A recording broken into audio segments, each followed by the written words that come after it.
The internet rewards stupidity.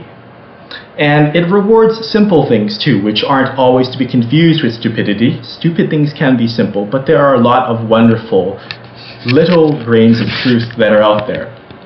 But one thing I despise, I absolutely loathe it, seeing it on the internet, is when there's horrible, sloppy prejudice. Like, for example, someone listens to a single Madonna song, and they say, "Oh, I hate Madonna and I hate everything she's done."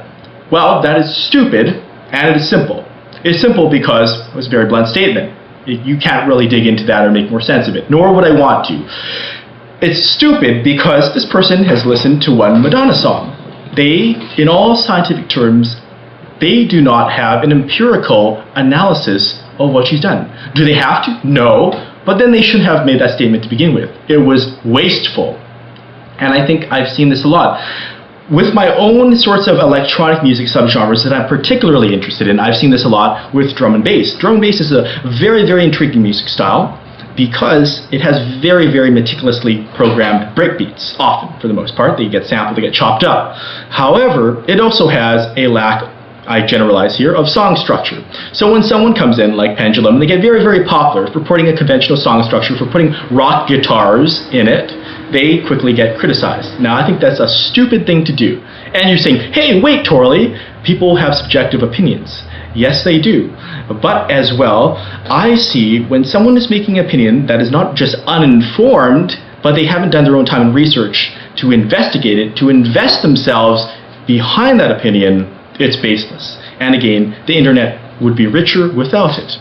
There will be trolls, there will be griefers, there will be such and suches. There will always be spam, there will be crap in this world. That's undeniable. But if you're someone who is self-aware, someone who's creative, you have the capacity to analyze that, to not do that. You have the self-control over that.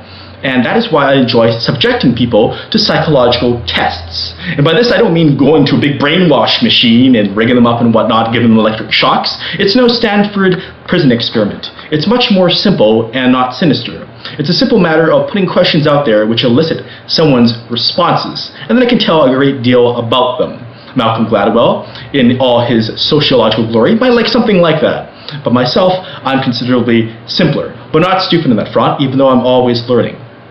Like, for instance, with music, I'm going to put out the names of some sorts of artists. B.T. Brian Transo is a very good example because he bridges very catchy songwriting with esoteric experimental sound manipulation techniques.